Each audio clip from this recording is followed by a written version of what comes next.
Welcome to the Baseball Insiders Prospect Show. It's a Tuesday. That is during the regular season, the day when minor league games begin after a nationwide Monday break. So we thought, what better time than a Tuesday at noon to premiere our new prospect show and keep that rhythm and cadence going throughout the year. And here to join me on this show as my co-host, and by the way, we're going to have lots of guests. And by the way, we're going to have lots of friends from across the baseball landscape. We're talking minor league players, prospect experts you know from other publications, as well as college coaches, scouts. We want to give a holistic view of the prospect landscape and, of course, give you the who's trending up, who's trending down as the season goes along, get you the information you need, answer your questions, and get the perspective of the athletes and people involved in the prospect world. But there's no one I would rather do this with than Fansided MLB's own Eric Cole. Eric,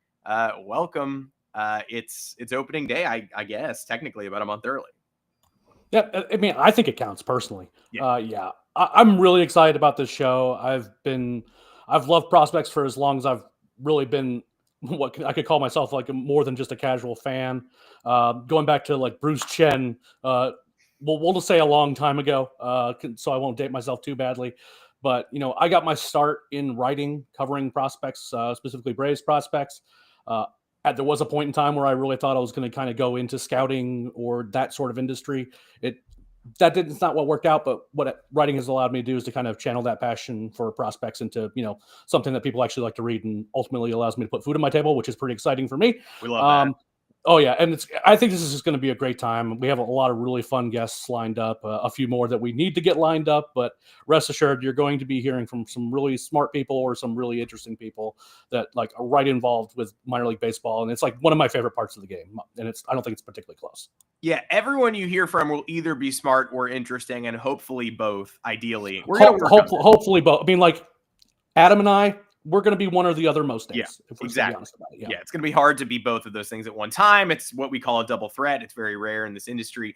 But look, hey, we want to inform. We're going to answer as many of your questions as we can, so we appreciate those. Of course, we're going to update you on the progress of players you've heard of and maybe the ones you haven't as the year goes on. But of course, we're going to be bringing in guests to share their perspective. We're going to be talking about the fun things involved in minor league baseball as well. The Yankees High A affiliate, the Hudson Valley Renegades, today announced that they're going to do an original musical between innings at one of their games this year. That's the kind of stuff that happens every week across the minors. We're going to be talking promos. We just want to give you the full spectrum of what to expect from a minor league season, covering it in the way that I'm not sure anybody has so far. We're deeply excited about that. And it should be noted that Eric and I are both sports card collectors, investors, prospect hounds. So if you're the kind of person who's watching this show thinking, all right, who should I invest in? Who am I too late to invest in? All that stuff. We will be hopefully providing you a bit of information there as well. Yep. You'll be ready once Bowman comes out, hopefully. And then probably be disappointed when you find out how much those cards cost, even when, people don't know about guys yet. So yeah, my condolences, but also have fun. That is the worst part about prospect collecting, which we both do. But a lot of the industry caught up.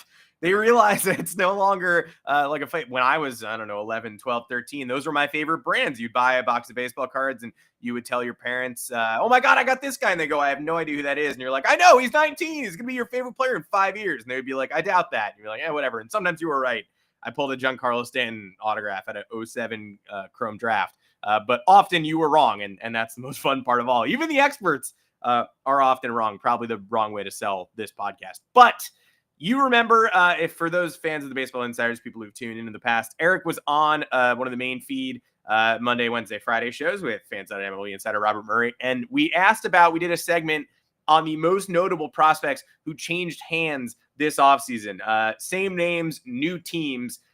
And those players have since reported to spring training. Games are being played. Not a lot of data yet, but potentially some progress has been made. So, Eric, we wanted to start off this show just by referencing those 5 guys from the previous edition of the show, the top prospects who were traded this offseason. And I'm wondering, we know the impact that they could have, whether it's immediate or future impact.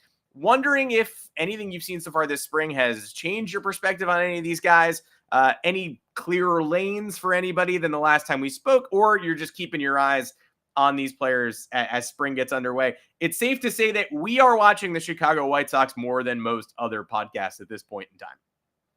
Yeah, I have not changed the 5 names that I think are the 5 most impactful names that were moved this offseason. And that's primarily because we just didn't have a lot of trades with impact names in them, period, which was maybe a little odd. Usually we just have some more mid-level trades where there's one guy of note that gets moved. But we basically had the Garrett Crochet trade, which is where the bulk of the value really came from, as well as, the Kyle Tucker trade, which included Cam Smith. In terms of clear lanes to playing time, I will say that there's not a ton of places for the guys that got moved to get in. For example, maybe we see Kyle Teel in Chicago playing for the White Sox, but that largely just depends on how much the White Sox care to win baseball games at all this year. And if anyone who watched that team last year would know, they didn't seem to care very much about that. And maybe they wanted to get as much team control out of him as possible. But he's pretty close to big league ready, and one of the best catching prospects in baseball. Once he comes up, he's going to perform well. It just kind of comes down to how long they want to hold him down. I will say that there's no one on that White Sox roster that's going to be blocking him or anything like that, because that team is historically bad. But Braden Montgomery, again, recent draftee, isn't going to be coming up anytime soon. Cam Smith for the Astros, they've done so much with covering for their various infield deficiencies, trying to deal with the fallout from Alex Bregman, that I don't think that he's going to be in the cards anytime soon. He is a college bat, but he's a recently drafted one. There's no reason to rush him, especially when you're trying to contend. That's a lot to kind of ask for a rookie. Chargey Vargas was another name. He was in the Jake Berger trade. He was in one of those other trades that we just didn't see a lot of. Again, he's only 19 years old. The guy who has the clearest path to playing time, and I'll probably be talking a little bit about him later, is Caleb Durbin. He's just the kind of guy the Brewers like defensive, super high energy, plays all over the field. And when you lose Willy Adames and you have some younger guys playing around your infield, maybe even in your outfield, you're going to be moving guys around a lot just to kind of make things work over there up in Milwaukee. And I think that the Brewers traded for him to make an impact this year. And it could very easily be out of spring training on opening day. I could see him as a super utility guy, just moving around, playing matchups. How much he gets used is going to be determined a lot by how much he gets to his power in spring training, I think. He has some pop in there. It's not a lot. He's not going to be hitting 25 home runs a year. Well, I'll rephrase. If he's hitting 25 home runs a year, I'm going to have some soul searching to do about how I evaluate guys. Because he's not a big guy, but he has some pop. And if he's hitting hard line drives and making a lot of contact in spring training, the argument is pretty tough to not put him on the opening day roster. But if he's, a lot of rollers and, the hits he gets are just him beating stuff out with his speed, then maybe you can hold him down for a little while longer. But of all those guys, the clearest path to playing time for me is probably Durbin. Yeah, if he hits 25 home runs, the Yankees are cooked, which I know our fans will really enjoy. My Braves are in a far worse position. We traded that guy for Lucas Luetke, and that did not go very well. No longer on the Braves active roster, correct? No. Yeah. It happens. It happens to the best of us. It also happens to the worst of us. That's why the bad teams stay bad. And hey, that Red Sox White Sox swap. I think when you mentioned super utility guys, Teel and Montgomery, the clear headliners. I just talked to a White Sox fan who wants to see Chase Meidroth on the opening day roster, just knowing that, hey, I don't know what we've got going on at second. I don't know. Stability in the infield would be great. 10 homers would be great. Competent defense would be great. Not the most exciting prospect, and maybe ceiling of, mid-tier big league starter. But for the White Sox, no matter what they're trying to do, I would say the ceiling of a mid-tier big league starter represents a perfect, an upgrade for that roster and someone you can roll with, whether they're trying to win or not. So, that whole trade has wide-ranging repercussions. It's a bummer we didn't get more like it, but at least there's a lot of fruits of the White Sox-Red Sox deal at Chicago's camp. Absolutely. And I like Meidroth too. It's just he's a ceiling-limited guy. I could see, again, that team is truly terrible. So again, anyone who gets acquired by that team has a chance to play for that team. So I just ultimately question kind of he's probably gonna be a 105 WRC plus guy. Yeah. Won't hit for much power. He'll hit for a bit of average. He'll draw some walks, but you might be right that in terms of just strictly looking at playing time, then he might actually be more likely than Durbin, although I would wager it's actually pretty close. Yeah, let's talk about Durbin now, because we wanted to transition into, okay, great. Those were the prospects that swap teams and maybe not as many blockbusters as we'd hoped for, but a couple to keep your eyes on. Everybody sort of, knows the absolute biggest names to keep your eyes on at camp. And I'm sure that some semi-forgotten players have already captured your attention in the first 3 days of spring training. Part of that initial wave of like, oh my God, the 2025 season is actually here, is getting acquainted with somebody who shows up in the 6th inning of your team's first spring training game. And you're like, who is that? Or where did that cutter come from? Why is he throwing 96? I know watching the Yankees, you're like, Michael Arias throwing 97, has 2 minor league options. Why is he here? Why did the Cubs give him to us? That's cool. But you've got a few names who already, maybe they're not all dropping into camp as Paul Skeens, ready to be elevated to the top of, rookie of the year contenders immediately. But names that have maybe entered in the 5th inning and they've caught your attention and you've said, that guy has a tangible tool, or I'm going to enjoy watching that guy. And it's no surprise that the first name that we should discuss before moving on to maybe the ones that haven't gotten as much shine is Caleb Durbin, because you and I both had our eyes on him a long time ago. Me, in part, because you told me, hey, what you're hearing about this guy, the hype is real, whether he's a 25 homer bat or not. But I was like, man, what is this? This guy never strikes out. What is going on? And you were like, no, it's legit. You're not just falling in love with a phantom in the AA level. Like, there's a reason to pay attention to this. And like you said, there is a chance he cracks the big league roster out of Brewers camp if he shows what he needs to. Yeah, he's a fascinating case because of also the downstream impacts that he could have on other prospect decisions that the Milwaukee has to make. In Durbin, you have a guy who can probably play all the positions in the infield other than catcher, and I wouldn't put it past him to be able to, put on some gear and, not be completely embarrassing back there. He's speedy. He is undersized, but like it's a strong throwing arm, so I think he could play over at third and it wouldn't be a problem. And it's a very much a hit over power tool at the plate, right? And so if he's a guy that comes into camp and is just hitting hard line drives, he doesn't need to hit 5 home runs in spring training. That'd be nice, but it's not going to happen, right? But if he's just making loud contact, hitting balls into the corners, loud outs would even be good. Then I think that the Brewers are going to be comfortable with him as kind of one of their infield options going out of camp. Now, if he's, again, a lot of like ground balls that like maybe would have turned into hits in the minor leagues because there aren't big league defenders down there and he can just beat them out because he's fast, then I could see him not getting a spot. And then guys like Cooper Pratt, Tyler Black, other prospects can kind of fill in at maybe a different infield spots for the Brewers. But in Durbin's case, like, we have 2 organizations that we know for sure in the Braves and the Yankees that really like this guy. The Braves, I am confident in saying and have said that they regret trading this guy. And then the Yankees kind of felt like they had to trade him to get the closer that they wanted. And if they hadn't traded him, he'd probably be on the Yankees opening day roster or at least be in strong contention for it. And you have this guy with the Brewers now who like has like multiple places where he can find an opportunity, even if he's just like a utility backup infielder that gets a lot of plate appearances. He's the guy that like I'm looking at this spring like, okay, what happens with him will determine what the Brewers do the rest of the way. Because if he struggles early, then like, okay, maybe we need to like pump the brakes a bit and maybe entertain some other options to kind of cover for Willy Adames leaving and all the shifting that has to happen with Joey Ortiz and or Bryce Terang because of that. But if he is able to perform well, no one thinks he's going to strike out. He's probably going to draw some walks. He's going to steal some bases. It just comes down to like, does the bat look like something we can see every day? And if he does, then he's going to get an opportunity. He's already on the 40-man. He's, everyone seems to like him a lot. I think it's his job to lose. But if he loses it, the Brewers have some options behind him. Yeah, hilarious situation at Yankees camp for sure, where everybody at the end of last year was like, are we really, like, this is a World Series losing team. Are we really just going to give Caleb Durbin a starting spot to open the year?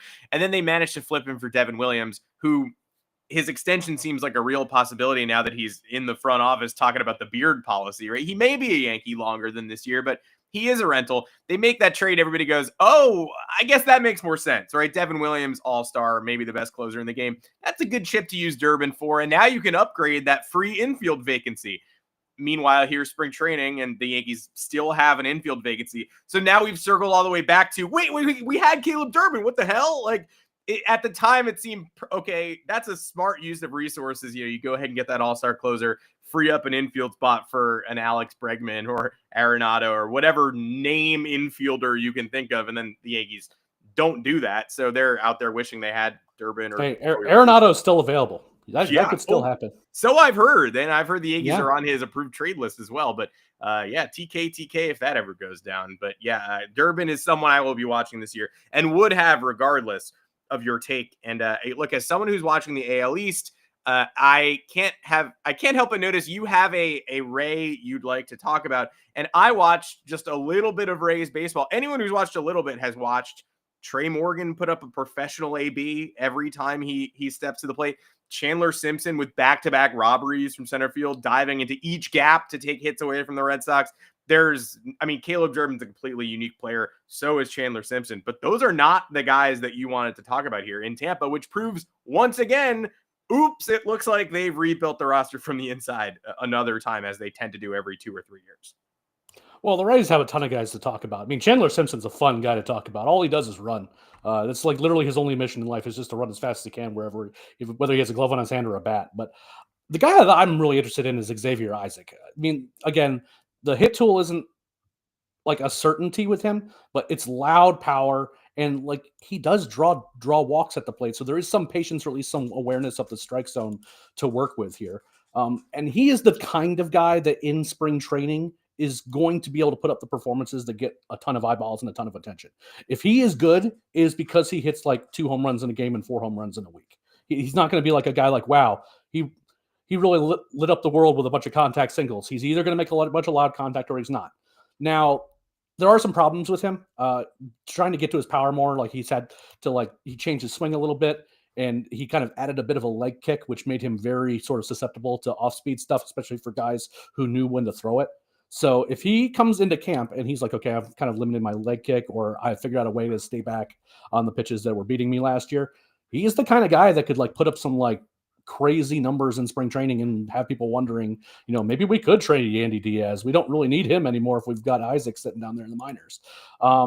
Again, all he really needs is an average hit tool for that power to be good enough to be a sort of like a Matt Olson type, right? He'll hit 240 or 250, but the ones he hit go 450 feet.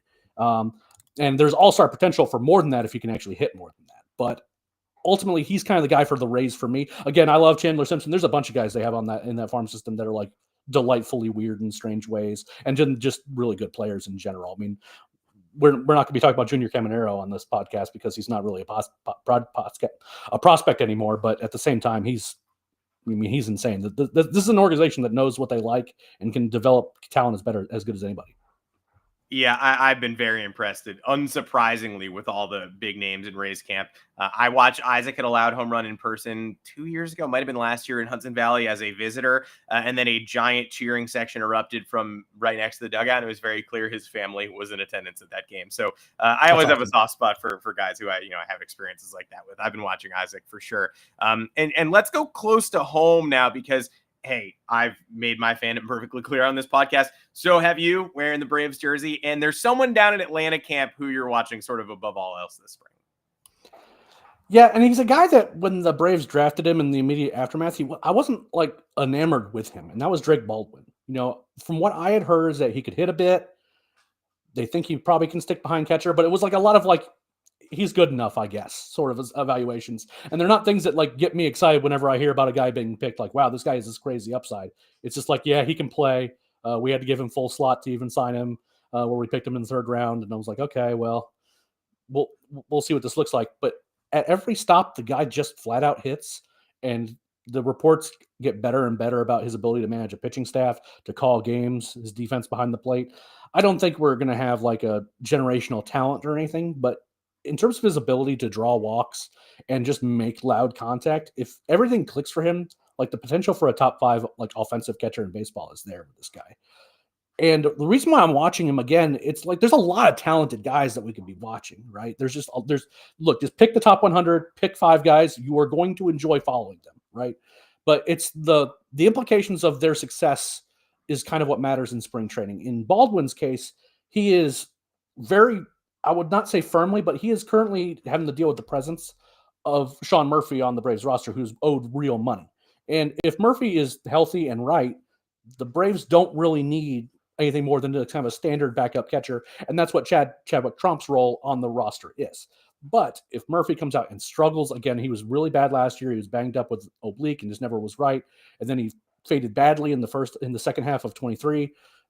Like, we're a year and a half from Sean Murphy being good right now. And if he comes into camp and isn't hitting particularly well, I don't think it's that crazy to think that if Baldwin also plays well, which is an important part of the calculus, he doesn't just get a job handed to him. But if Murphy's struggling or gets hurt again and Baldwin's playing well, I don't think it's crazy that he makes the opening day roster.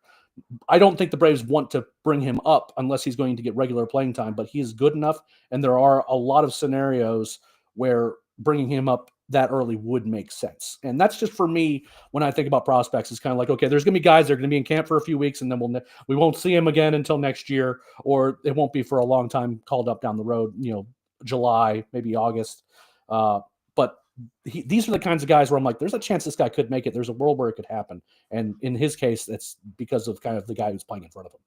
Yeah, it's funny. We have seen that happen in the past where catcher is the toughest position to find a bona fide starter who can hit and field. And so teams will hold on to one for dear life if they get one, but it results in the Dodgers holding on to Will Smith and extending Will Smith. But here's Diego Cartaya behind him, and you're same deal. Overqualified to be a backup based on his potential, but also you're never going to elevate this 19, 20-year-old kid to be the Dodgers backup catcher and get 35 games a year. So obviously that's Austin Barnes' job. But at the same time, Cartaya is in the minor leagues kind of languishing and not developing. And you wonder how much is nature versus nurture. Was he always destined to hit a ceiling? Or is he a guy who there's no defined role for him? He's blocked. He's clearly not a backup. He's also not Will Smith. He's not an all-star. And then he never finds that. So like you said, that the next, first half of this season is going to be crucial for Murphy to prove that he still has the necessary legs to keep a hold on that starter's job and hold off Baldwin. And it's important for Baldwin to charge, because if he does, he could make things very interesting. And if he recedes, we could be stuck here. Yeah, pretty much. And more importantly for Baldwin, like, a strong spring either gives him a chance to contribute at the big league levels with the Braves, or this is a showcase for him right now. I mean, if you think his name, if Murphy plays well, if you think that Baldwin is not going to feature heavily in talks at the trade deadline, you're crazy, because I think the Braves understand that if they don't need him, they know what kind of trade chip they have, and they could make a big move with him. So again, it's important it's important on a number of levels, and even though stuff that seems like months away, these things do matter. 100% agreed. And speaking of things that could be months away, there is a team that we mentioned Paul Skeens earlier in the show, of course, for obvious reasons, because you can't do a podcast without mentioning Paul Skeens. But that Pirates team, we're not sure what they are offensively, but we definitely know what they are in the pitching department. That is Andrew Heaney muddles the picture a little bit, but they have bona fides in the big league rotation, too many of them, to the point where they're questioning what is Bailey Falter. Caleb Ferguson wants to start. Like, too many names involved there. And then one level below, that AAA rotation has Bubba Chandler, who is threatening to be this year's Jared Jones. There are other top Pirates prospects at AAA and at camp. The rotation just threatens to double at 2.5x in size. And I know you have your eyes on another one. Yeah, I like Bubba Chandler. I liked him out of high school when he was a two-way guy. And the ceiling is, extraordinarily high with that guy. But I like pitching prospects that have multiple pitches and know where they're going when they throw them, particularly changeups.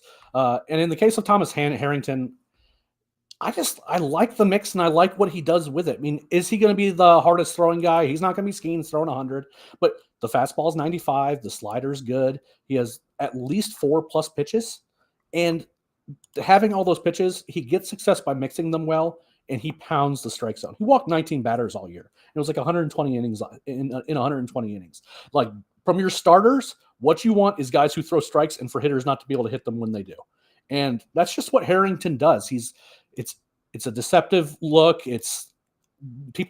Hitters just cannot seem to figure out what he's going to be doing in any given count. It's his ability to change speeds, have different offerings at different speeds. Having that gear where you can throw power stuff, but not having to lean on it to get outs, is a very hard thing for any pitching prospect to do. And he does it probably as good, if not better than anyone. Again, the Pirates, I'm certain what the Pirates offense is going to be. It's going to be really bad. And they're not going to spend to fix it, and they're not going to spend to add to the rotation. But this is a guy who could make a play for a rotation spot this year. And that rotation is capable of beating anybody. They just are. If you ran out just that, not even looking at lineups in a playoff series, yes, and you went Skeens, Jared Jones, Thomas Harrington, I don't know a lot of teams that match up as like particularly well against that three. Now they have a lot of options, and maybe they don't want to bring him up super quickly for whatever reason. Probably team control, because Lord knows they don't want to have to spend in arbitration before they absolutely have to. But like, he is a guy that, there are bigger names. Obviously we talk about Skeens, Jones. You mentioned Bubba Chandler, but he's a guy that like has the ability to kind of be that number 3 or better starter, just depending on how that mix plays in the big leagues. And I think it's going to play well. Yep, Keller, Heaney, Oviedo, Mike Burrows. It's no surprise that they traded Luis Ortiz when they did. Obviously, you don't want Spencer Horwitz to have a wrist problem, but it's the toughest rotation for a young pitcher to crack, just because there's 2 of them at this point. There are there's like 11 or 12 guys who I'd be interested in seeing. Yeah, maybe they'll do like a May rotation and a June rotation, give some guys some breaks. Yeah, understudies. Harrington gets 2 random starts in May when the lead is sick or whatever, and just, can't figure out how to pronate. But yeah, look, there's a lot of talent there. And Harrington, though, is a unique pitcher with a different kind of mix. If you love changeups, you'll love Harrington.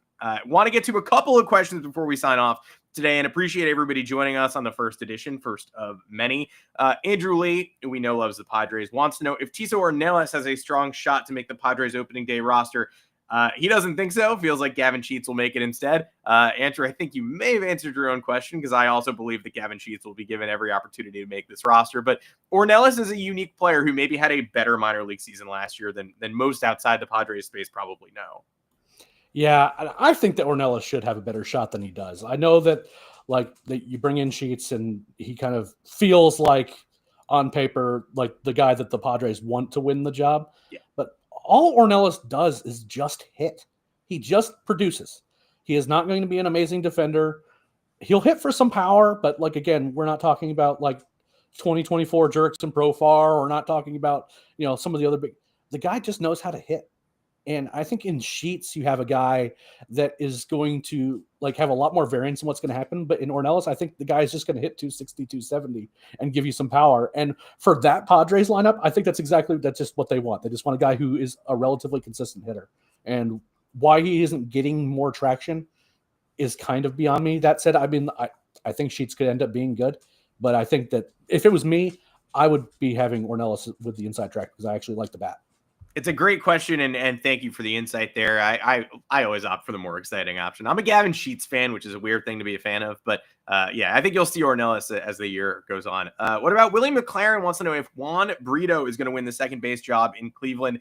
And hey, the traits that you're describing here sort of it would be nice for Cleveland to go high OBP guy in place of Andres Jimenez. You're losing an elite glove, but you might be gaining sort of an OBP machine. And it's nice. I think it's nice to remind folks that Cleveland is another team like Tampa that just sort of regenerates. Not necessarily in the outfield. They could use a big power bat, and they've needed a big power bat for 15 years in the outfield. But in terms of the infield picture, it does feel like that depth chart goes pretty deep. And whether Brito starts at second or ends up, supplanting Brian Rocchio a little bit, who had an iffy postseason, I'm intrigued by him, and I'm curious your thoughts here.